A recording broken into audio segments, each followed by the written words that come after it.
session នេះគឺយើងនឹងនិយាយអំពី my KPI ជាស៊ីជម្រៅបាទអញ្ចឹងចំពោះ KPI ខ្ញុំនឹងយក KPI របស់ homeroom teacher ជាឧទាហរណ៍ដោយសារគាត់មាន KPI ច្រើនជាងគេដូចនេះហើយអ្នកទាំងអស់គ្នាអាចស្វែងយល់ពី KPI របស់គាត់គឺនឹងស្វែងយល់ពី KPI របស់ខ្លួនឯងដែរបាទទី1 KPI របស់ homeroom teacher គឺមាន9បាទតែ KPI របស់អ្នកគ្រូឬក៏ staff ផ្សេងទៀតក៏ប្រហែលមានខុសគ្នាហើយក៏មានចំនួនតិចជាងលើកឡើងតែខាង admin បាទគាត់មាន KPI ផ្សេងពីនេះទៀតបាទស្វែងយល់ KPI ទាំងនេះគឺនឹងជួយអ្នកទាំងអស់គ្នាឲ្យយល់ពី KPI របស់ខ្លួនកាន់តែច្បាស់ដែរបាទទី1គឺ attendance និង punctuality អញ្ចឹង KPI នេះនិយាយខ្លីទៅគឺវាស់វែងពី attendance របស់យើងអូខេ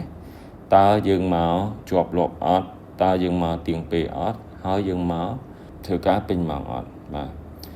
អ្វីដែលខ្ញុំចង់និយាយនៅទីនេះគឺថា complete scan out ហើយបើ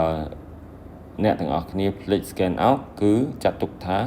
ធ្វើការតែមួយព្រឹកទេបាទហើយបើអ្នកទាំងអស់គ្នាចង់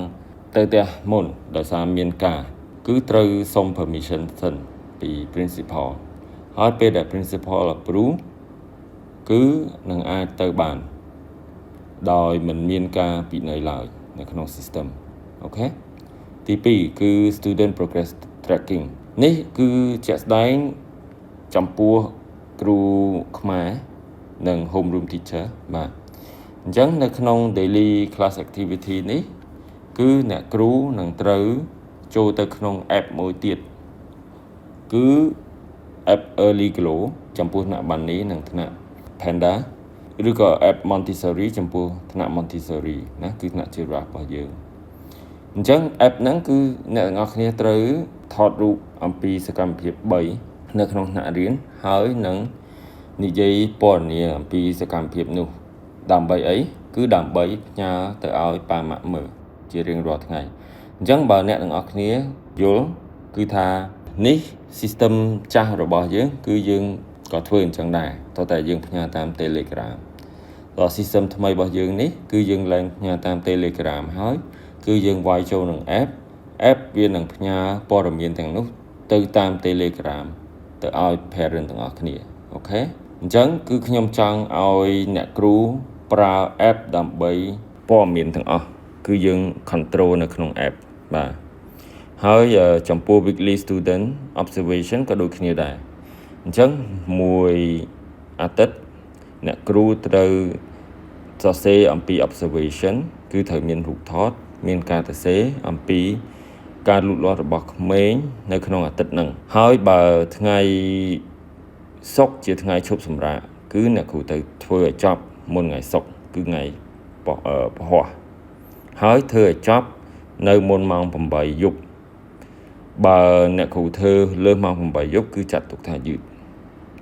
ហើយទីចុងបញ្ចប់គឺ term report ចំពោះខ្មែរ teacher ត្រូវសហការជាមួយនឹង homeroom teacher ធ្វើឲ្យហើយមុននៅថ្ងៃទី16ខែ10 2026ចំពោះ term ទី1នេះគឺបានន័យថា principal គឺគាត់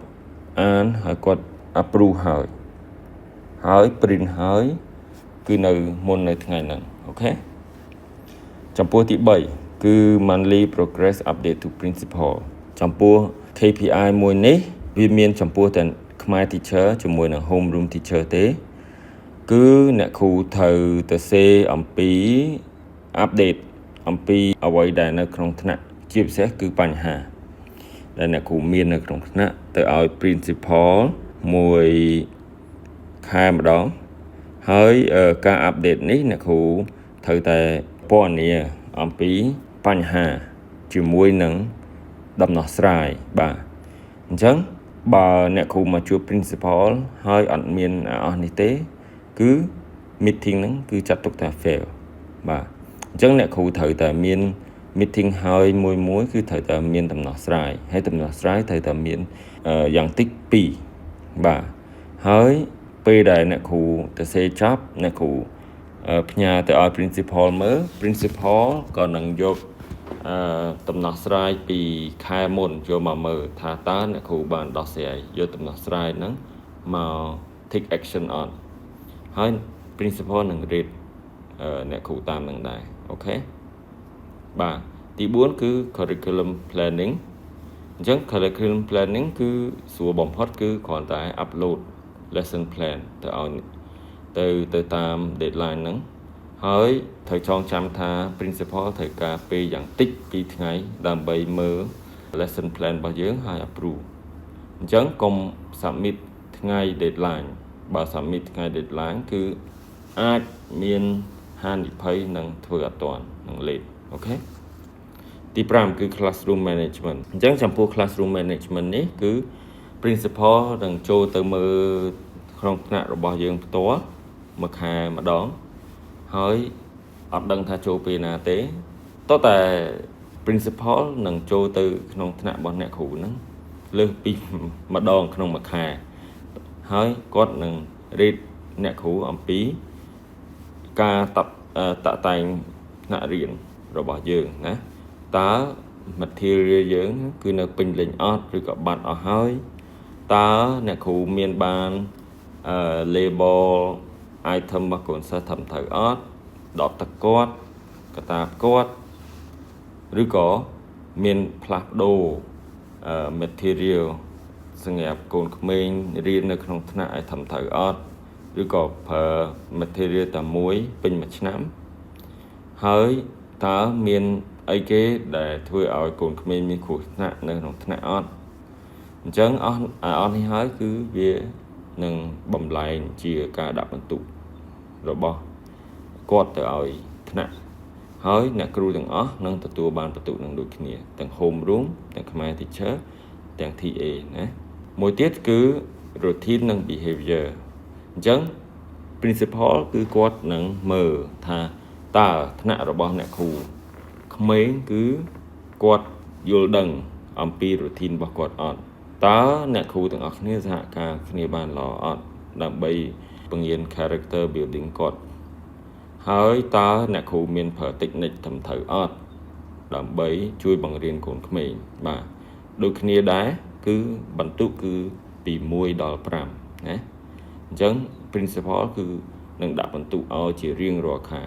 ហើយបើថ្នាក់ទទួលបានបន្ទុក3សូមអ្នកគ្រូបន្ទុកថ្នាក់ជាមួយនឹងខ្មែរ teacher ហើយជាមួយនឹង teacher ទាំងអស់ត្រូវតែស្នើសុំ principal ជួបគាត់ទៅដើម្បីស្វែងយល់បន្ថែមថាធ្វើម៉េចទើបអាចឲ្យបន្ទុករបស់យើងកើនខ្ពស់ជាងមុនបាទទី6គឺ professionalism អញ្ចឹង professionalism ហ្នឹងគឺមាន3 appearance ហ្នឹងគឺតកតងជាមួយនឹង attire របស់យើងសម្លៀកបំពាក់តើយើងមានតំណុយត្រឹមត្រូវអត់តើកញ្ចក់ដៃយើងមានកាត់ឲ្យខ្លីស្អាតអត់តើយើងមានធ្វើខ្លួនសមរម្យជាគ្រូឲ្យសិស្សធ្វើតម្រាប់តាមអត់សូមអ្នកគ្រូកុំភ្លេចថាការស្លៀកពាក់ឲ្យតែមកក្នុងសាលាគឺត្រូវតែ professional ដោយសារ professional គឺជាស្តង់ដារមួយរបស់សាលា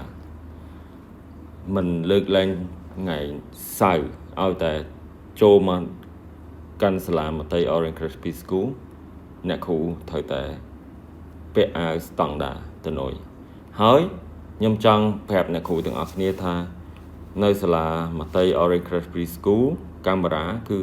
ពេញទាំងអស់លើកលែងតែបន្ទប់ទឹកទេអញ្ចឹងបើអ្នកគ្រូទៅនុយទៅនៅខាងក្រៅអត់ទៅនុយក្នុងថ្នាក់